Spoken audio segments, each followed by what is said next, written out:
Here's a direct comparison of the traits of Natasha Shams al-Din, the protagonist, and Yasser Saif al-Dawla/Yasser Saif al-Din, the main antagonist, from Natasha and Her Illegitimate Child, in a Muslim Society by Dr. A. Ahmed. This comparison is based on the detailed characterizations and events in the novel. Natasha Shams al-Din. Resilient, Natasha endures repeated trauma, rape, social ostracism, honor violence, exile, and institutional betrayal, yet continually finds the strength to survive and seek dignity. Courageous, she confronts her abusers, speaks out about her experiences, and refuses to be silenced, even when it puts her at risk of death. Empathetic, Natasha's suffering deepens her compassion for others, especially women and children facing similar injustices. Intelligent and reflective, she pursues education, specializes in religious studies and women's rights, and uses knowledge as a tool for advocacy and self-understanding. Morally principled, Natasha consistently seeks truth and justice, even when it comes at great personal cost. She refuses to internalize shame or accept the labels imposed by society. Adaptive, she navigates multiple cultures, religions, and legal systems, adapting to survive in Sudan, Ethiopia, and Canada. Vulnerable but defiant, despite deep scars and moments of despair, Natasha's voice remains defiant. She insists on her own humanity and the right to tell her story. Yasser Saif al-Dawla Yasser Saif al-Din. Predatory, Yasser is a manipulator and abuser, targeting vulnerable women and girls for his own gratification and power.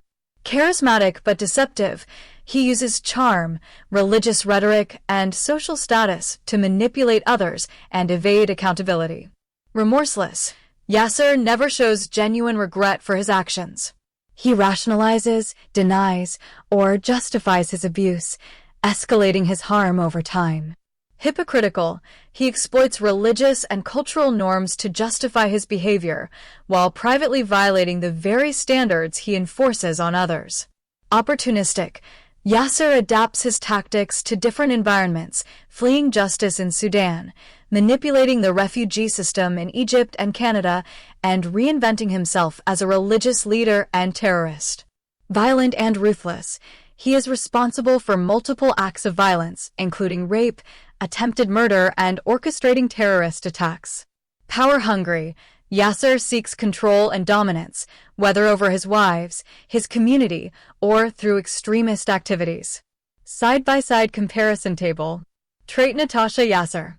Resilience survives trauma, adapts, seeks dignity, survives by exploiting others, never reforms. Courage confronts abusers, speaks truth, risks all, uses threats, violence, and manipulation. Empathy deeply compassionate, supports others, lacks empathy, exploits vulnerability. Morality seeks justice, refuses to internalize shame, justifies abuse, never remorseful. Adaptability navigates cultures, learns, grows, changes tactics to evade justice, gain power. Intelligence pursues education, self-reflection, advocacy. Cunning, manipulative, uses knowledge for harm. Vulnerability suffers deeply but remains defiant, hides weakness, projects strength. Leadership inspires through survival and advocacy, leads through fear, coercion, and deceit. Summary. Natasha embodies resilience, moral courage, empathy, and the pursuit of justice, even as she is battered by forces beyond her control. Yasser embodies predation, hypocrisy, manipulation, and the abuse of power, leaving a trail of trauma and destruction. Their contrasting traits drive the central conflict of the novel, Natasha's struggle for dignity and truth against Yasser's relentless abuse and exploitation. Certainly. Here are key scenes from Natasha and Her Illegitimate Child in a Muslim Society by Dr. A. Ahmed that highlight the defining traits of both Natasha and Yasser. Each scene is summarized with a focus on how it reveals their core characteristics. Natasha, key scenes highlighting her traits. 1. Refusing to be silenced after trauma. Scene, After being deceived and impregnated as a teenager, Natasha faces immense social stigma and threats of honor killing. Instead of succumbing to shame or silence, she ultimately confesses the truth about her abuser to the authorities, even though it puts her at further risk. Traits shown: courage, resilience, moral integrity. Quote/reference. She decides to expose Yasser, confessing the truth to the authorities about who impregnated her, even though it puts her at further risk. She refuses to remain silent or protect her abuser any longer. 2. Surviving and rebuilding after violence. Scene: Natasha survives an honor attack that kills her mother and later endures brutal punishment by the Sharia court. Despite these traumas, she continues to seek dignity and meaning, eventually pursuing higher education and advocacy for women's rights. Traits shown: resilience, adaptability, intelligence. Quote/reference.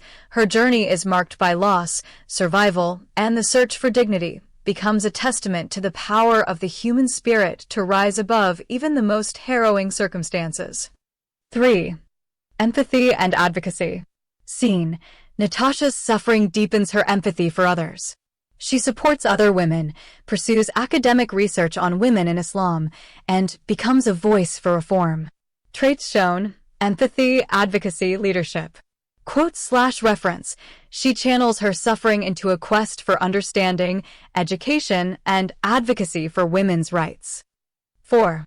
Defiance in the face of death. Scene: when sentenced to 200 lashes by the Sharia court, Natasha stands by her confession and refuses to recant, facing her fate with dignity. Traits shown: defiance, moral courage, dignity. Quote/reference. Despite the threat of brutal punishment by the Sharia court, Natasha stands by her confession and refuses to recant. She faces her fate with dignity, determined to tell her story and hold Yasser accountable, even as she is sentenced to a fatal flogging. Yasser. Key scenes highlighting his traits. 1. Predatory manipulation and abuse. Scene: Yasser deceives Natasha, a 14-year-old neighbor, into a sexual relationship, promising marriage while already married himself. He abandons her after impregnating her, fleeing when her family seeks retribution. Traits shown: predatory, manipulative, remorseless. Quote/reference. He manipulates her emotionally when she is only 14. He convinces her that he loves her and persuades her into a secret sexual relationship, promising marriage as a way to legitimize their union. 2. Exploiting systems and escaping accountability. Scene: after causing scandal and being sentenced to death by the Sharia court, Yasser flees Sudan, manipulates the refugee system in Egypt, and is resettled in Canada by presenting himself as a victim. Traits shown: opportunistic, cunning, hypocritical. Quote/reference. Yasser escapes from Sudan by fleeing to Egypt, obtaining refugee status through the UN, and being resettled in Canada with the help of international agencies. He avoids both legal punishment and retribution from Natasha's family by manipulating the refugee system and presenting himself as a victim rather than an abuser. 3. Escalation to violence and terrorism. Scene: in Canada, Yasser continues his pattern of abuse, targeting vulnerable minors, and later becomes radicalized in prison, orchestrating terrorist plots. Traits shown: violent, ruthless, power-hungry. Quote/reference. He emerges from prison as a radicalized religious leader, using his charisma and knowledge to gain influence within immigrant and Muslim communities. He leverages his new status to orchestrate terrorist plots, becoming a mastermind and symbol of religious extremism. 4. Lack of remorse and justification of harm. Scene: even after being confronted with the suffering he causes, Yasser continues to justify his actions by quoting scripture and hadiths, showing no empathy for his victims. Traits shown: remorseless, hypocritical, self-justifying. Quote/reference. Even after being confronted with the suffering he causes, Yasser continues to justify his actions by quoting scripture and hadiths, showing no empathy for his victims. Summary table: scenes and traits. Scene: Natasha's traits, Yasser's traits. Confessing abuse despite risk, courage. Resilience, manipulative, remorseless. Surviving honor, violence, and rebuilding resilience. Adaptability, abandonment, opportunism. Supporting other women. Academic advocacy, empathy. Leadership, exploitation, hypocrisy. Facing fatal punishment with dignity, defiance. Moral courage, escalation to violence, lack of remorse. Manipulating systems for personal gain, cunning, self-justifying. Orchestrating terror, radicalization, violent, power-hungry. Natasha's motivations. 1. Survival and dignity. Natasha's primary motivation is to survive in a society that seeks to destroy her for circumstances beyond her control. She continually strives to maintain her dignity despite repeated trauma, social ostracism, and violence. 2. Truth and justice. Natasha is driven by a desire to speak the truth about her abuse and to seek justice, not just for herself, but for other women and children who suffer under similar systems. Her willingness to confess the truth, even at great personal risk, is a recurring theme. 3. Breaking the cycle of shame and silence. She is motivated to break the cycle of secrecy, shame, and silence that has haunted her family for generations. Natasha wants to reclaim her story and identity, refusing to be defined by the labels of bastard, adulteress, or victim. 4. Advocacy and reform. As Natasha matures, her motivation expands to advocating for women's rights and critiquing the oppressive religious and cultural structures that perpetuate injustice. Her academic pursuits in religious studies and women's rights are part of this drive. 5. Love and belonging. Natasha seeks genuine love and belonging, first from her family, then from her partner, and ultimately from a community that will accept her for who she is. Yasser's motivations. 1. Power and control.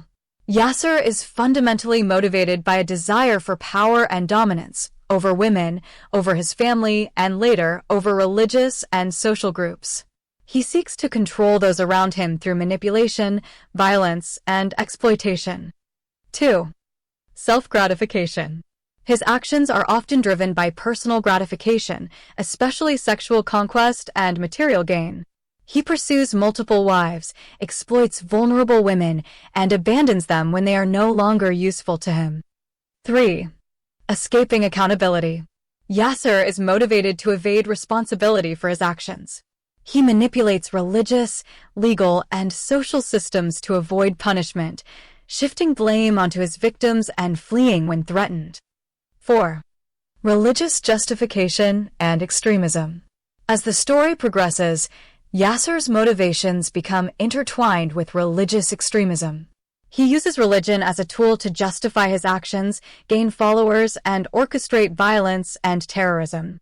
His radicalization is both a means of self-protection and a path to greater power. 5. Reputation and legacy. Yasser is deeply concerned with his public image, especially within the Muslim community. He reinvents himself as a religious leader and crafts a narrative of persecution and martyrdom to gain sympathy and legitimacy. Summary table.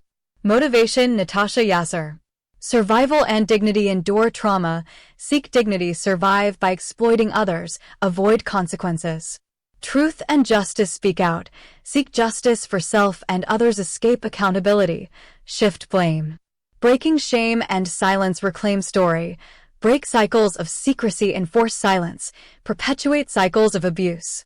Advocacy and reform: advocate for women's rights, critique oppression, justify actions with religion, radicalize others.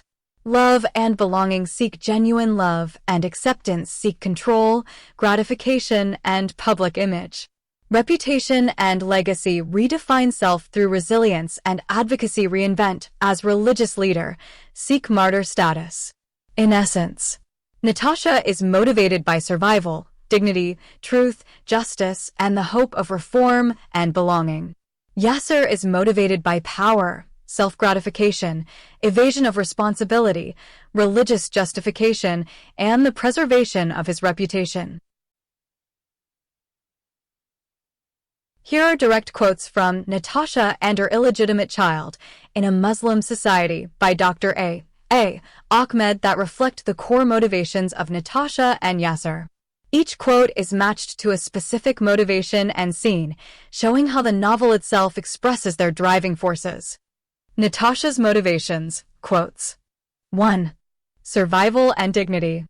Natasha's journey is a testament to the human spirit's ability to endure and resist, even in the face of overwhelming adversity.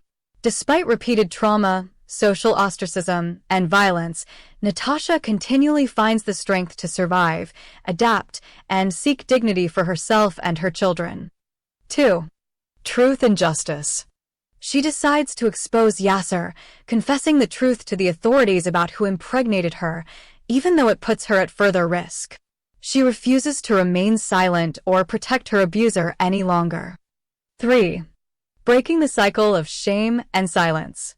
Rather than allowing herself to be defined by the labels of bastard, adulteress, or victim, Natasha insists on her own dignity and humanity, ultimately sharing her story to advocate for change. 4. Advocacy and reform. She channels her suffering into a quest for understanding, education, and advocacy for women's rights. 5. Love and belonging. Her journey, marked by loss, survival, and the search for dignity, becomes a testament to the power of the human spirit to rise above even the most harrowing circumstances. Yasser's motivations, quotes. 1. Power and control.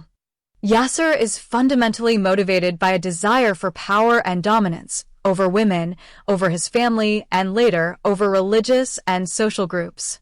He seeks to control those around him through manipulation, violence, and exploitation. 2. Self-gratification. His actions are often driven by personal gratification, especially sexual conquest and material gain. He pursues multiple wives, exploits vulnerable women, and abandons them when they are no longer useful to him. 3. Escaping accountability. Yasser escapes from Sudan by fleeing to Egypt, obtaining refugee status through the UN, and being resettled in Canada with the help of international agencies. He avoids both legal punishment and retribution from Natasha's family by manipulating the refugee system and presenting himself as a victim rather than an abuser. 4. Religious justification and extremism. He emerges from prison as a radicalized religious leader, using his charisma and knowledge to gain influence within immigrant and Muslim communities. He leverages his new status to orchestrate terrorist plots, becoming a mastermind and symbol of religious extremism. 5. Reputation and legacy. He is well known for his remarkable testimony. As a matter of fact, Sheikh Saif al-Din turned his nasty past criminal record into a powerful testimony that moved the hearts of those who heard it. Whenever he traveled to a Muslim country, he shared that testimony. According to his testimony, he was condemned as a dangerous criminal and convicted as a child abuser because he just followed the blessed sunnah of the Prophet Muhammad. His only crime was that he married a 14-year-old girl who was converted to Islam in his hands. Summary table, motivations and quotes. Motivation Natasha, quote Yasser, quote. Survival and dignity. Natasha's journey is a testament to the human spirit's ability to endure. Yasser is fundamentally motivated by a desire for power and dominance over women, over his family. Truth and justice. She decides to expose Yasser, confessing the truth to the authorities. He avoids both legal punishment and retribution by manipulating the refugee system, breaking shame/silence rather than allowing herself to be defined by the labels. Natasha insists he seeks to control those around him through manipulation, violence, and exploitation. Advocacy and reform. She channels her suffering into a quest for understanding, education, and advocacy. He emerges from prison as a radicalized religious leader, orchestrate terrorist plots. Love and belonging. Her journey, marked by loss, survival, and the search for dignity, becomes a testament. He is well known for his remarkable testimony, turned his nasty past criminal record into a powerful testimony. How Sheikh Yasser orchestrated the attack on the wedding of Natasha and Wahid. Sheikh Yasser Saif al-Din, driven by vengeance and religious fanaticism, masterminded the terrorist attack on the wedding of Natasha and Wahid with careful planning and manipulation.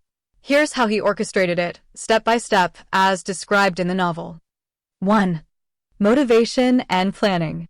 Sheikh Yasser was enraged by Natasha's conversion to Christianity and her marriage to Wahid, whom he considered an apostate and enemy of Islam.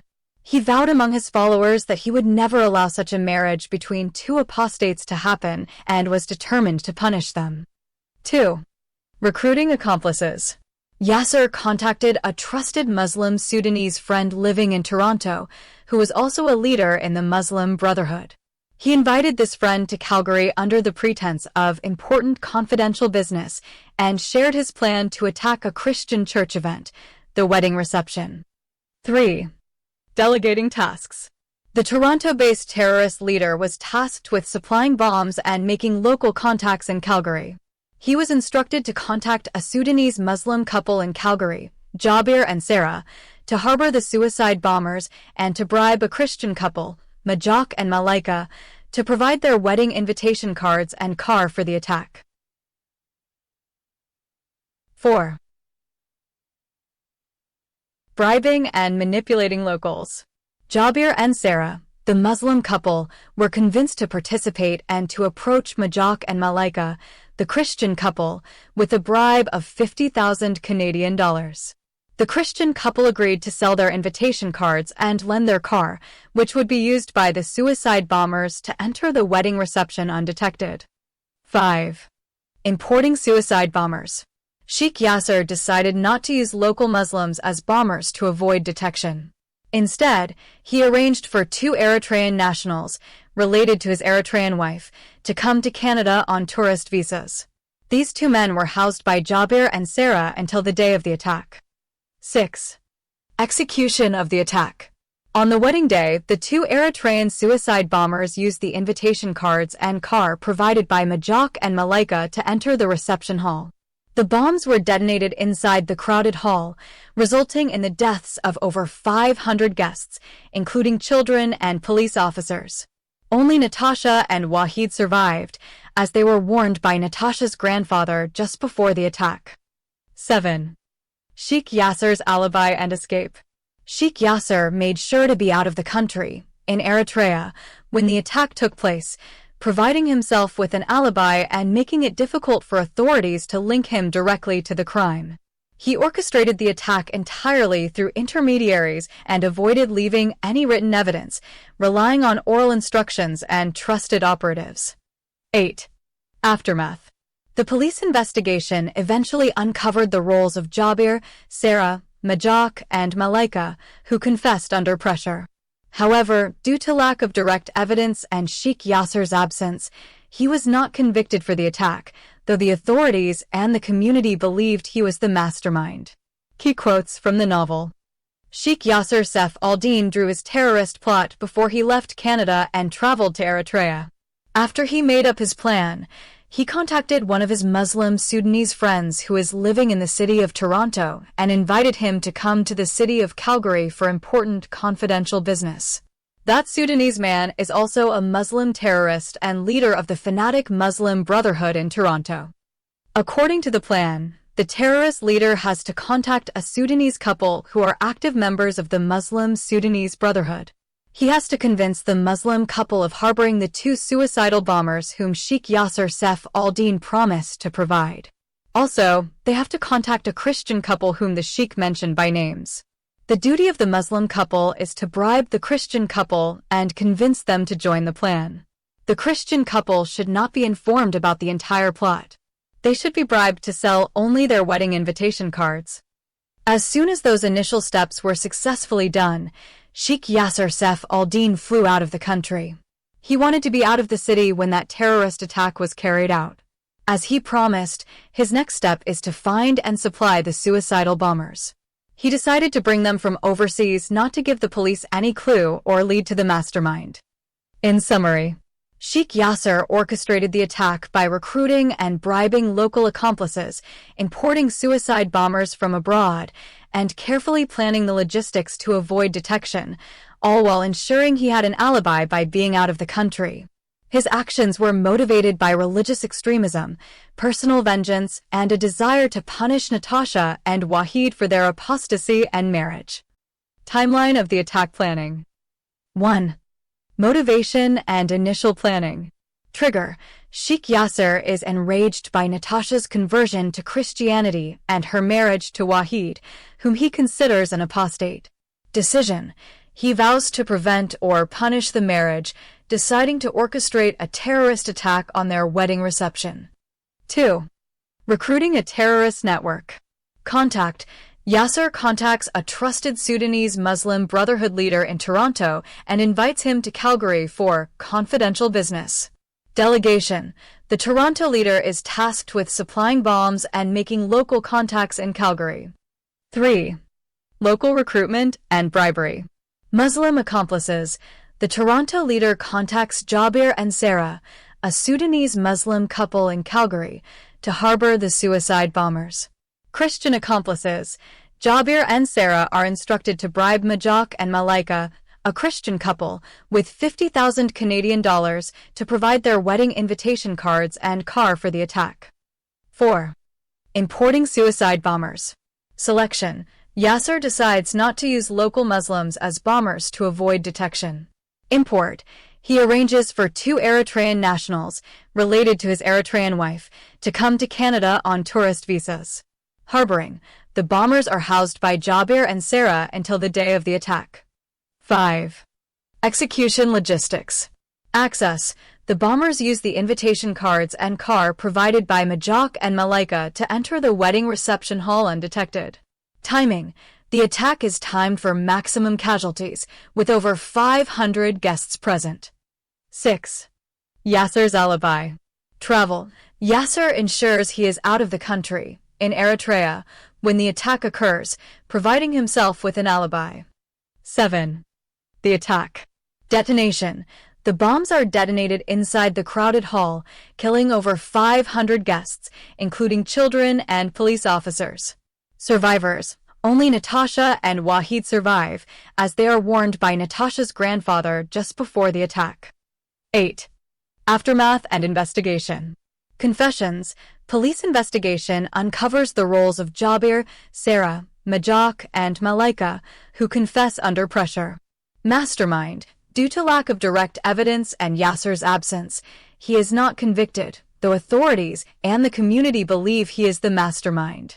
Visual timeline. Motivation and vow. Contact with Toronto terrorist leader. Recruitment of Jabir and Sarah, Muslim couple. Bribery of Majak and Malaika, Christian couple. Importing Eritrean suicide bombers. Harboring bombers in Calgary.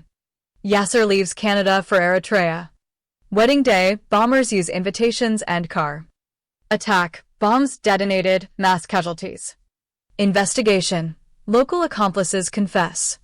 Yasser avoids conviction, remains suspected mastermind. Death of Natasha's grandfather, Dr. Sami Shams Aldin, in the terrorist attack at her wedding has a profound and lasting impact on both Natasha and Wahid. Impact on Natasha. Profound grief and guilt. Natasha is devastated by the loss of her grandfather, who was her only remaining family and the person who raised her with love and sacrifice after the deaths of her mother and grandmother. She feels responsible for his death, believing that her choices, her conversion, her marriage, and her defiance of community norms brought tragedy upon him. She lost her beloved and dearest grandfather on the day, which was supposed to be the happiest day in her life. For many years, her grandfather waited for that happy day to come, and when finally it came, her wicked father turned it into the darkest day in her life. He didn't allow her loving grandfather to live and see his granddaughter a married girl and see her having her own progeny. He turned her happiness into sadness and her wedding into a disaster. Restlessness and anger. The murder fills Natasha with anger and restlessness. She is tormented by the injustice and the fact that her own biological father, Sheikh Yasser, is responsible for the attack. She wishes she could take revenge for the evils he did to her family. She became more restless and her anger knew no limits. She wished that she could murder him with her own hands as revenge for the evils he did to the members of her family. Loss of security and support. The death of her grandfather leaves Natasha feeling alone and vulnerable. He was her emotional anchor, and his absence deepens her trauma and sense of isolation. Motivation for advocacy. The tragedy becomes a catalyst for Natasha's later academic and advocacy work. She channels her pain into research and activism, determined to expose the injustices that destroyed her family and to fight for women's rights. Impact on Wahid. Shock and survivor's guilt. Wahid is deeply shaken by the attack and the loss of his father-in-law, who had become a close friend and supporter. He feels survivor's guilt, knowing that he and Natasha survived only because of a last-minute warning. They have become frightened when they came to know through the police authority that in his confession the prime suspect, the Muslim apostate Samir, mentioned that they were his primary targets. They felt that they had been punished for a crime that they had no hands in it. Loss of community and exile. After the attack, Wahid and Natasha are placed in protective custody and forced to leave Calgary, their church, friends, and community. This forced exile adds to Wahid's sense of loss and displacement. Increased anxiety and fear. The attack and the ongoing threat from Sheikh Yasser leave Wahid anxious for his family's safety. He is haunted by the knowledge that they remain targets and that their lives will never be free from danger as long as Yasser is alive. Strain on relationship.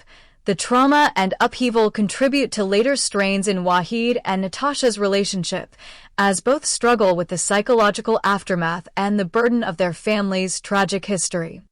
Summary table. Character impact of grandfather's death. Natasha: grief, guilt, anger, loss of security, motivation for advocacy, deepened trauma and isolation. Wahid: shock, survivor's guilt, loss of community, forced exile, anxiety for safety, strain on relationship, displacement. Key quotes. On Natasha's grief and anger. After that terrible night, Natasha's life turned into hell. She lost her beloved and dearest grandfather on the day, which was supposed to be the happiest day in her life. She became more restless and her anger knew no limits. On Wahid's survivor's guilt and exile. They have become exceedingly shocked and extremely frightened when they learn that Samir is supposed to blow himself up in the Christmas party and kill everyone, including his wife and her 7 children. They could not understand how a person could be so devoid of mercy. They felt that they had been punished for a crime that they had no hands in it.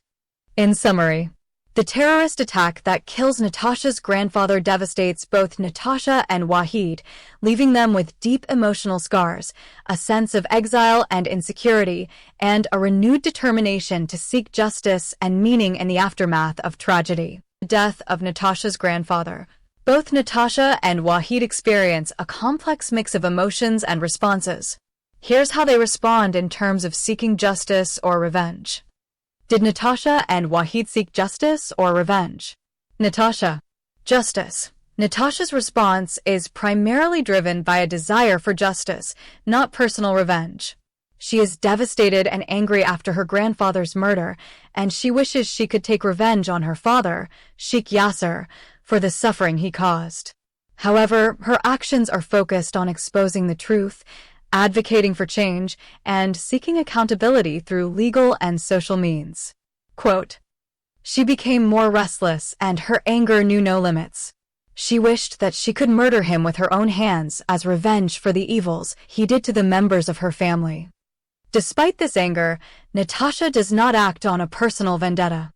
Instead, she channels her pain into advocacy, academic research, and public testimony about the injustices she and her family suffered.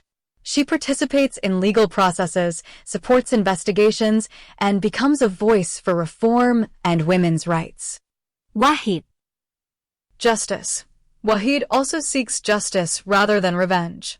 After the attack, he is traumatized and experiences survivor's guilt, but his actions are focused on protecting his family, cooperating with authorities, and later, sharing his story to expose the failures of the systems that enabled the violence. He supports legal investigations, participates in court proceedings, and works to clear his and Natasha's names when they are wrongly suspected. Wahid does not pursue personal vengeance against Sheikh Yasser or others involved in the attack. Instead, he seeks to ensure that the truth is known and that those responsible are held accountable by the law. Legal and social action. Both Natasha and Wahid cooperate with police investigations and legal proceedings after the attack. They do not take the law into their own hands or attempt to retaliate outside of legal channels. Natasha, in particular, turns her suffering into advocacy, using her experiences to push for social and legal reforms rather than seeking personal retribution. Summary table. Character initial emotional response actions taken justice or revenge. Natasha grief, anger, desire for revenge advocacy, legal cooperation, public testimony justice, not revenge. Wahid shock, survivor's guilt, anxiety legal cooperation, public storytelling, protection of family justice, not revenge. Conclusion. While Natasha and Wahid both feel anger and a desire for retribution after the terrorist attack and the loss of their grandfather, their actions are focused on seeking justice through legal, social, and advocacy channels. They do not pursue personal revenge, but instead strive to expose the truth, hold perpetrators accountable, and work for systemic change. The police initially blame Wahid, Pastor Wahid Muhammad Ahmed, rather than Sheikh Yasser for the terrorist attack on the wedding day due to a combination of circumstantial evidence, confusion, and the calculated alibi of Sheikh Yasser. Here's how the novel explains this. Key reasons the police blame Wahid. 1. Survival and timing. Only Natasha and Wahid survive the attack, which immediately raises suspicion. The police question how they managed to escape when over 500 guests were killed. Wahid claims he received a warning call from Natasha's grandfather, Dr. Shams al-Din, telling him to stop the car before arriving at the reception. However, the police find no record of this call on Wahid's phone, leading them to suspect he may have known about the attack in advance. 2. Lack of direct evidence against Sheikh Yasser. Sheikh Yasser is out of the country, in Eritrea, at the time of the attack, giving him a solid alibi and making it difficult for the authorities to link him directly to the crime. The attack is orchestrated through intermediaries, and Yasser leaves no written evidence, relying on oral instructions and trusted operatives. 3. Motive and recent events. Wahid had recently suffered public disgrace, was forced to step down from his church, and had experienced deep personal and community rejection.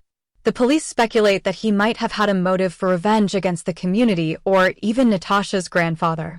The diary of Dr. Shams al-Din contains negative remarks about Wahid, and the police consider the possibility of a revenge motive.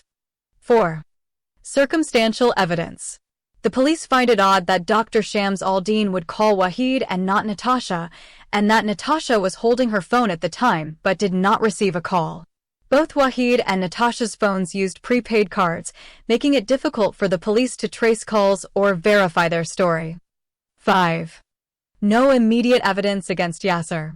The investigation does not immediately uncover Yasser's involvement, as the local accomplices, Jabir, Sarah, Majak, and Malaika, do not initially implicate him, and the suicide bombers are foreign nationals with no direct link to Yasser that the police can prove.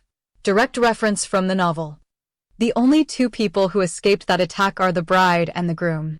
If they were the prime targets of the terrorists, how did they manage to escape, and many innocent people were slain in their place? The first suspect is Pastor Wahid Muhammad Ahmed, and the second one is Sheikh Yasser Saif al-Din. But when the terrorist attack took place, the second suspect happened to be out of Canada.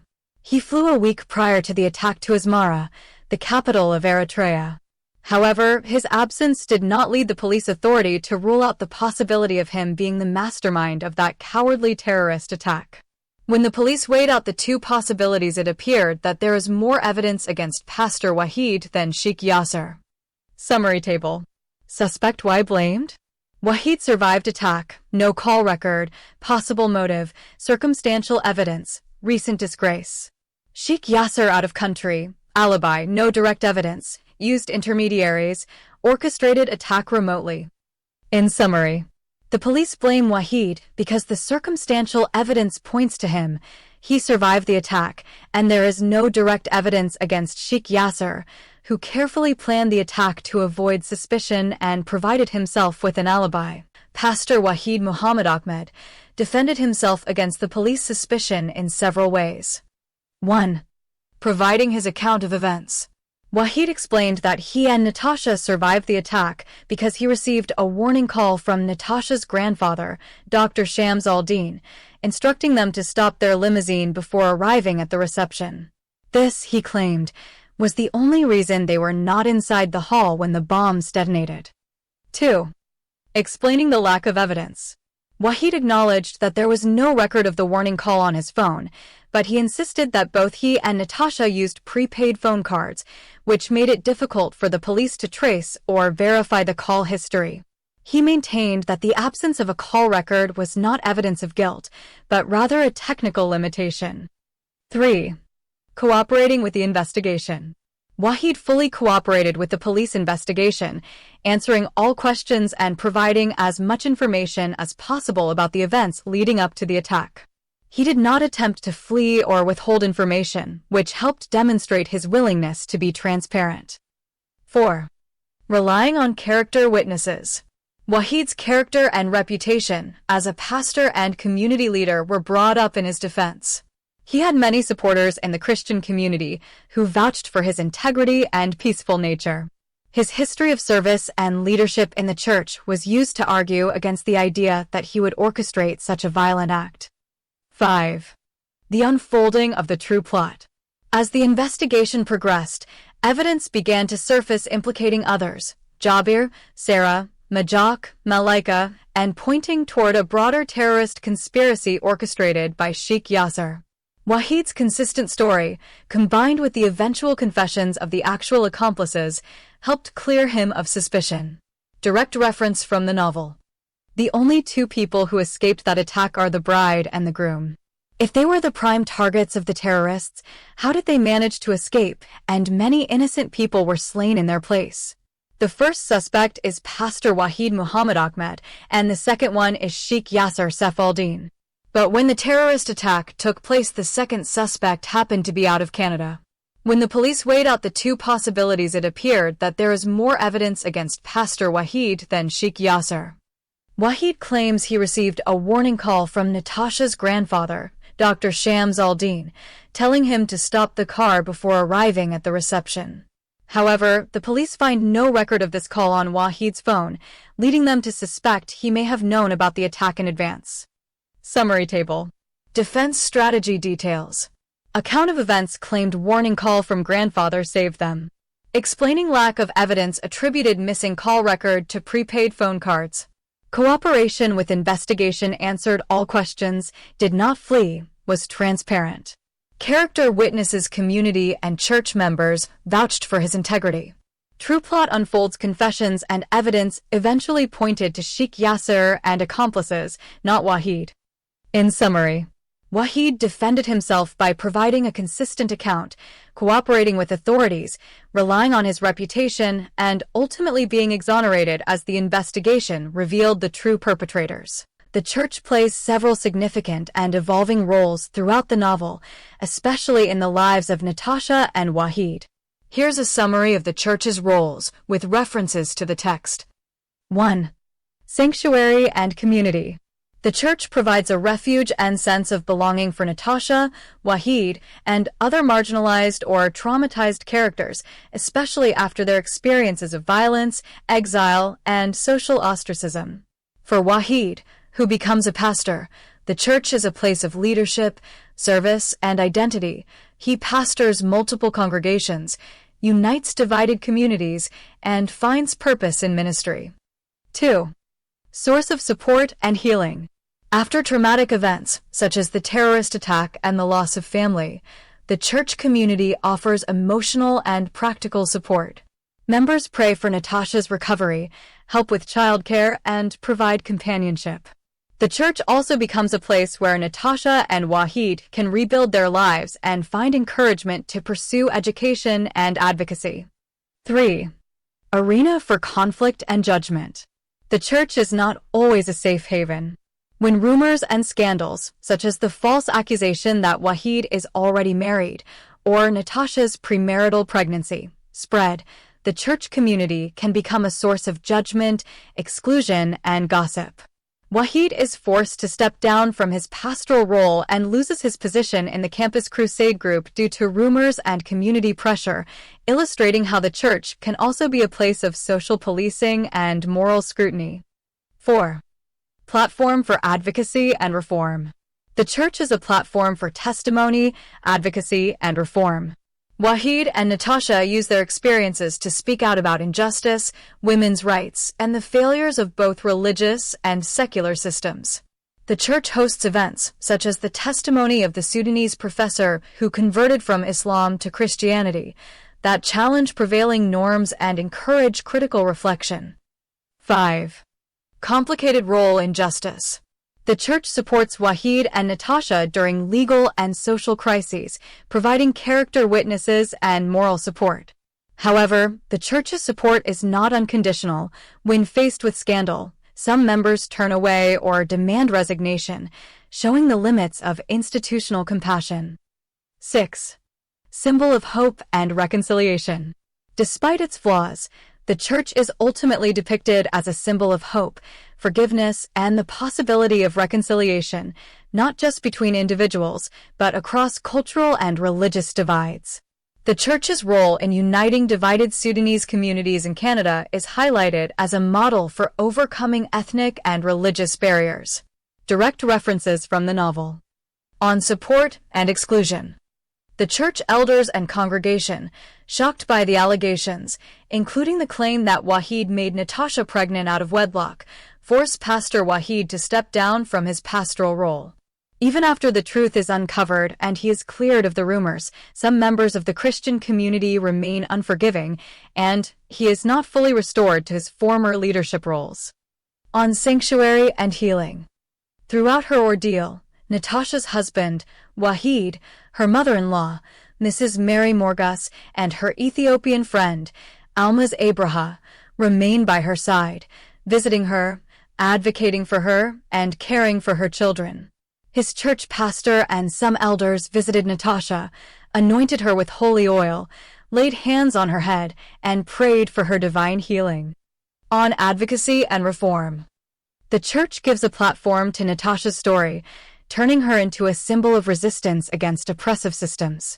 By publicizing her ordeal, the church helps to break the silence around issues of honor, gender violence, and religious extremism. Summary table. Church role examples in the novel. Sanctuary/community refuge for Natasha and Wahid, place of belonging, leadership, and service. Support/healing prayer, emotional support, practical help after trauma. Conflict/judgment gossip, exclusion, forced resignation, moral scrutiny during scandals. Advocacy/reform platform for testimony, women's rights, critique of injustice. Justice character witnesses, moral support in legal crises, but also limits to institutional compassion. Hope/reconciliation uniting divided communities, symbol of forgiveness and cross-cultural understanding.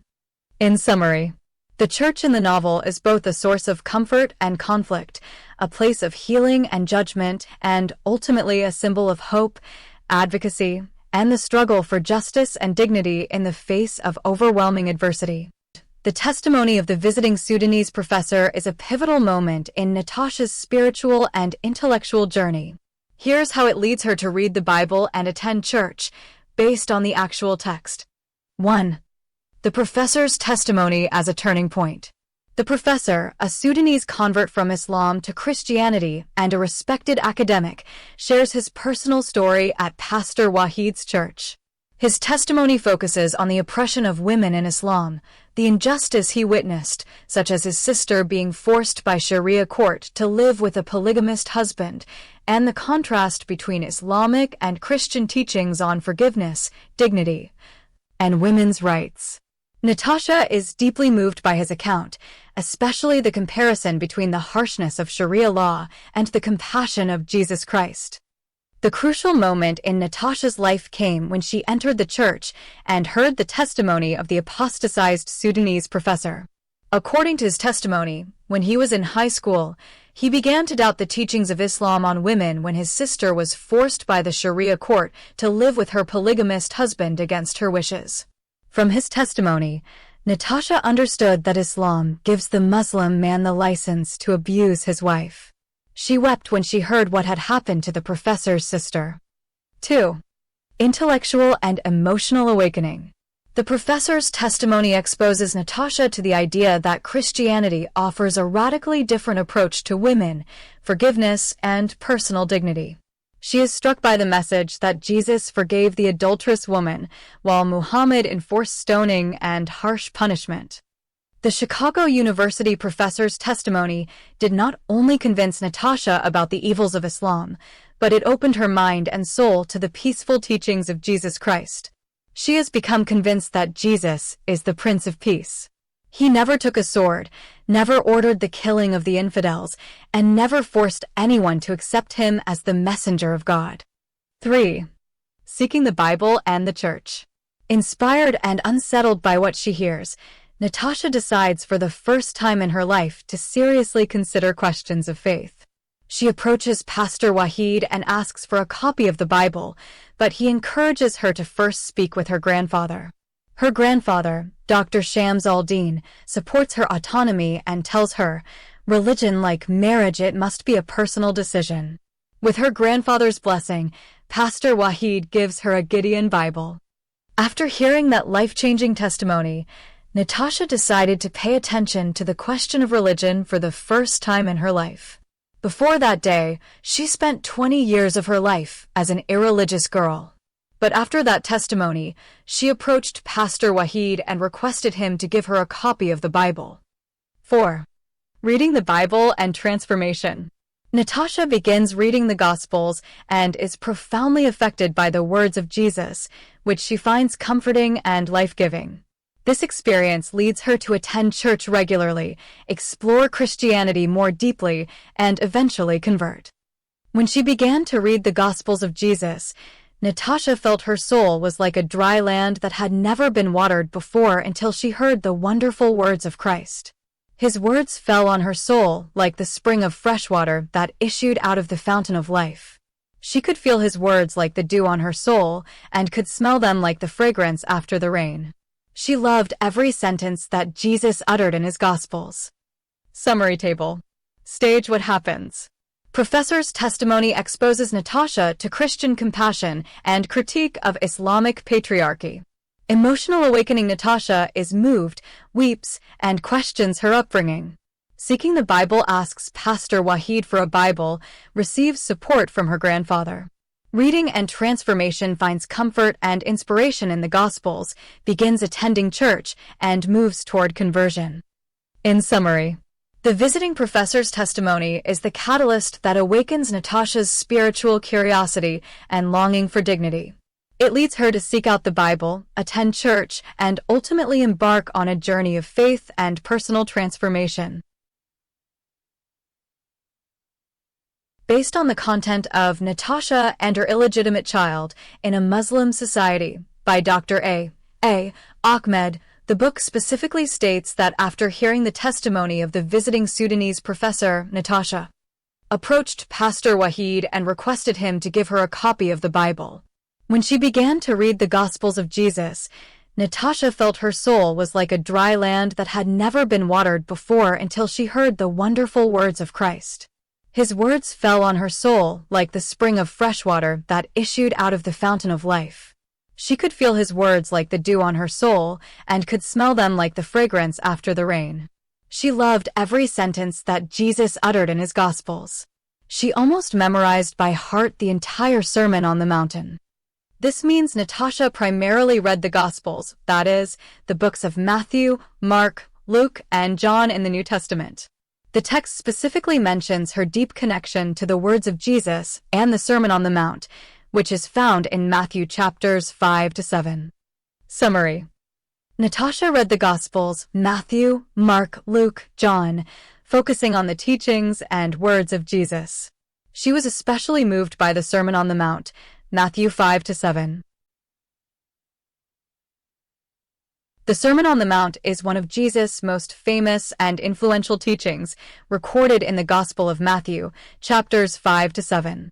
It is considered a cornerstone of Christian ethics and spirituality. Main themes and content. The Beatitudes. Jesus begins with a series of blessings. Blessed are the poor in spirit, describing the attitudes and characteristics of those who are part of God's kingdom: humility, mercy, purity, peacemaking, and a hunger for righteousness. Salt and light. Jesus calls his followers to be the salt of the earth and the light of the world, emphasizing their role in influencing and illuminating the world with God's truth. Fulfilling the law. Jesus teaches that he has not come to abolish the law, the Torah, but to fulfill it, calling for a deeper, heart-centered righteousness that goes beyond mere external obedience. Ethical teachings. He addresses anger, lust, divorce, oaths, retaliation, and love for enemies, urging his followers to pursue reconciliation, purity, honesty, nonviolence, and radical love, even for those who persecute them. Personal piety. Jesus instructs on giving to the needy, prayer, including the Lord's Prayer, and fasting, warning against hypocrisy and encouraging sincerity in worship. Trust in God. He teaches about storing treasures in heaven, not worrying about material needs, and trusting in God's provision. Judgment and the Golden Rule. Jesus warns against judging others harshly and teaches the Golden Rule. So whatever you wish that others would do to you, do also to them. True discipleship. He concludes with warnings about false prophets and the importance of building one's life on the solid foundation of his teachings, likened to a wise man building his house on the rock. Purpose and significance.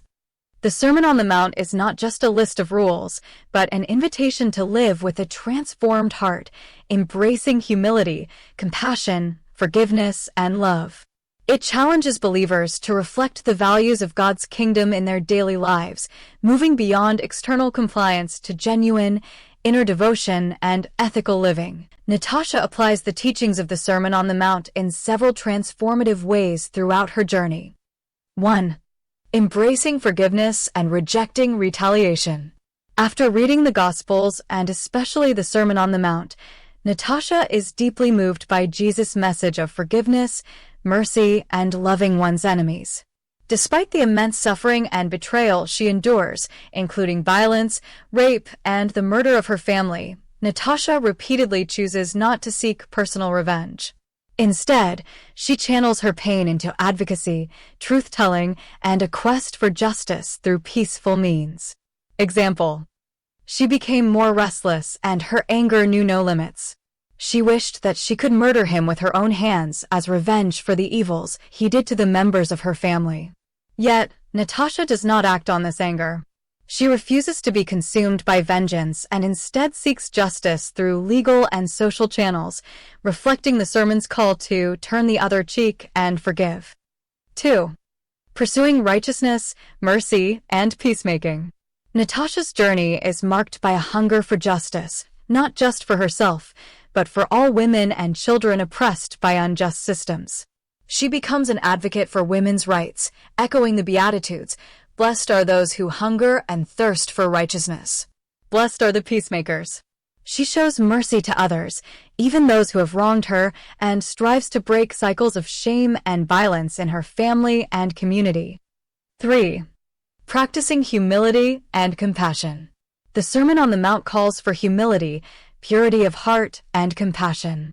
Natasha's suffering deepens her empathy for others, especially marginalized women and children. She supports other victims, pursues education to better understand and help others, and refuses to define herself by the shame imposed by society. 4. Living with integrity and truth. Jesus' teachings in the Sermon on the Mount emphasize honesty, integrity, and letting one's yes be yes and no be no. Natasha embodies this by courageously telling the truth about her abuse, even when it puts her at risk. She refuses to be silenced by fear or social pressure, insisting on reclaiming her story and identity. 5. Trusting in God and seeking spiritual renewal. The Sermon on the Mount encourages trust in God's provision and not being consumed by worry. Natasha's faith journey is not linear. She experiences doubt, anger, and even atheism after her traumas, but ultimately, she returns to faith, finding renewed purpose and hope in Christ's teachings. She joins a supportive church community and finds meaning in helping other women who have suffered under similar systems. Direct reference from the novel. When she began to read the Gospels of Jesus, Natasha felt her soul was like a dry land that had never been watered before until she heard the wonderful words of Christ. His words fell on her soul like the spring of fresh water that issued out of the fountain of life. She could feel his words like the dew on her soul and could smell them like the fragrance after the rain. She loved every sentence that Jesus uttered in his Gospels. She almost memorized by heart the entire Sermon on the Mountain. Summary table. How Natasha applies the Sermon on the Mount. Teaching how Natasha applies it. Forgiveness refuses revenge, seeks justice through peaceful means, forgives those who wrong her. Mercy and peacemaking advocates for women's rights, supports other victims, seeks reconciliation. Humility and compassion shows empathy, helps others, refuses to judge or shame herself or others. Integrity and truth courageously tells her story, insists on honesty and transparency. Trust in God returns to faith after doubt, finds hope and purpose in Christ's teachings. In summary, Natasha's encounter with the Sermon on the Mount transforms her from a victim of violence and shame into a resilient advocate for justice, mercy, and truth. She strives to live out the radical love, forgiveness, and integrity taught by Jesus, even in the face of overwhelming adversity. Yes, Natasha faced significant backlash for her beliefs and her conversion to Christianity, as described in Natasha and Her Illegitimate Child in a Muslim Society by Dr. A. Ahmed. Forms of backlash Natasha faced. 1. Hostility and outrage from the Muslim community. The Sudanese Muslim community in Calgary reacted with intense anger and disapproval when Natasha converted to Christianity and became engaged to Pastor Wahid. Her transformation was seen as a betrayal of her faith, family, and community. She was ostracized and stigmatized. Many Muslim families cut ties with her and her grandfather, Dr. Shams al-Din, accusing them of dishonor and weakness. Her conversion and relationship with Wahid provoked threats to her safety, including from religious leaders like Sheikh Yasser Saif al-Din, who vowed to prevent the marriage and, at times, sought her harm. 2. Social ostracism and isolation. Natasha was cut off from her former social circles and faced exclusion, not only from the Muslim community, but also, at times, from segments of the Christian community when rumors and misunderstandings arose. She was subjected to gossip, slander, and exclusion, especially when her relationship with Wahid faced scandal. 3. Threats and danger. Her conversion and engagement led to direct threats, including orchestrated violence. Sheikh Yasser masterminded a terrorist attack on her wedding, which resulted in the death of her grandfather and hundreds of guests. Even after the attack, Natasha and Wahid were forced into protective custody and exile for their safety. 4. Family division. While her grandfather supported her right to choose her own path, extended family in Sudan upheld honor culture, which led to violence, threats, and ultimately the murder of Natasha's mother for protecting her. 5. Lasting psychological and social impact. The backlash contributed to Natasha's trauma, sense of guilt, and periods of spiritual crisis.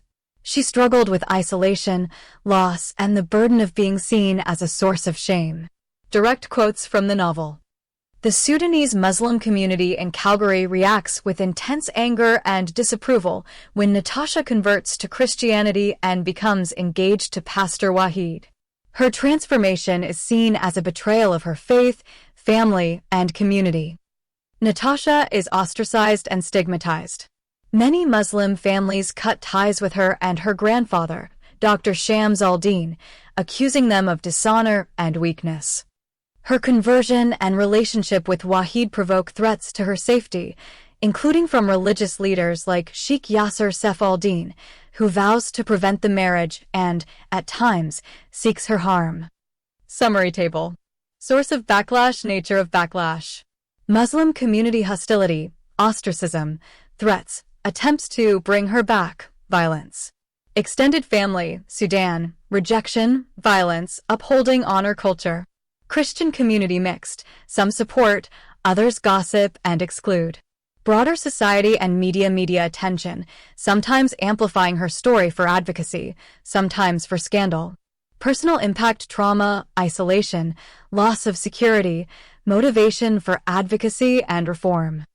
In summary, Natasha's conversion and beliefs led to fierce resistance, social exclusion, and even violence from her community. Her journey is a powerful depiction of the personal cost of defying oppressive social and religious norms. Natasha copes with the backlash against her beliefs and conversion through a combination of inner resilience, support from loved ones, and purposeful action. Here's how she manages to endure and respond to the hostility and isolation she faces. 1. Drawing strength from faith and newfound community. After being inspired by the teachings of Jesus, especially the Sermon on the Mount, Natasha finds spiritual comfort and a new sense of identity in Christianity. She begins attending church, reading the Gospels, and building relationships with supportive Christian friends and mentors, such as Pastor Wahid and her Ethiopian friend Almaz Abraha. This new community provides her with emotional support and a sense of belonging, helping her withstand ostracism from her former Muslim community. 2. Support from her grandfather and close friends. Natasha's grandfather, Dr. Shams al-Din, stands by her side, supporting her autonomy and right to choose her own path, even at great personal cost. Her close friend Almaz and her mother-in-law, Mrs. Mary Morgus, offer practical help, emotional encouragement, and a safe space during her most difficult times. 3. Channeling pain into advocacy and education. Rather than allowing herself to be destroyed by shame or anger, Natasha channels her suffering into advocacy for women's rights and academic research. She pursues higher education, specializing in religious studies and women in Islam, determined to expose and challenge the systems that perpetuate injustice. Her journey becomes a testament to the power of reclaiming one's story and using personal pain as a catalyst for broader social change. 4. Practicing forgiveness and non-retaliation. Influenced by the teachings of Jesus, Natasha chooses not to seek personal revenge, even though she feels anger and grief over the violence and betrayal she endures. She strives to forgive those who wronged her, focusing instead on seeking justice through legal and peaceful means. 5. Maintaining integrity and refusing to be silenced. Natasha refuses to internalize the shame imposed on her by society. She insists on her own dignity and humanity, courageously telling the truth about her experiences, even when it puts her at risk. She breaks the cycle of secrecy and silence that has haunted her family for generations. 6. Persevering through trauma and setbacks. Natasha faces severe psychological and physical trauma, including wrongful institutionalization and the loss of loved ones. Despite these setbacks, she gradually recovers with the help of her support network, returns to her studies, and eventually finds renewed purpose and hope. Direct reference from the novel. Her journey, marked by loss, survival, and the search for dignity, becomes a testament to the power of the human spirit to rise above even the most harrowing circumstances. Through every ordeal, forced migration, social stigma, forbidden love, and the search for truth, Natasha's journey is a testament to the indomitable human spirit, challenging the boundaries of tradition and the meaning of redemption. Throughout, Natasha's courage and determination to seek truth and dignity shine through, even as she is battered by forces beyond her control. The novel ultimately serves as a powerful critique of the social and religious structures that perpetuate cycles of violence, shame, and silence, while also bearing witness to the extraordinary resilience of those who refuse to be broken by them. Summary table. How Natasha copes with backlash.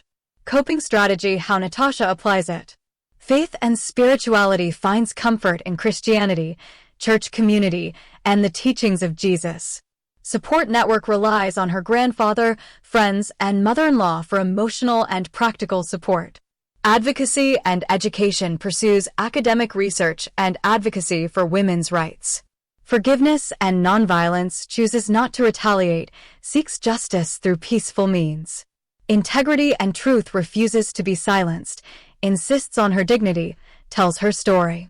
Perseverance endures trauma, gradually recovers, and finds renewed purpose. In summary, Natasha copes with backlash by drawing on her faith, support from loved ones, advocacy, and a refusal to be silenced or defined by shame. Her resilience and commitment to justice allow her to transform personal suffering into a force for hope and change.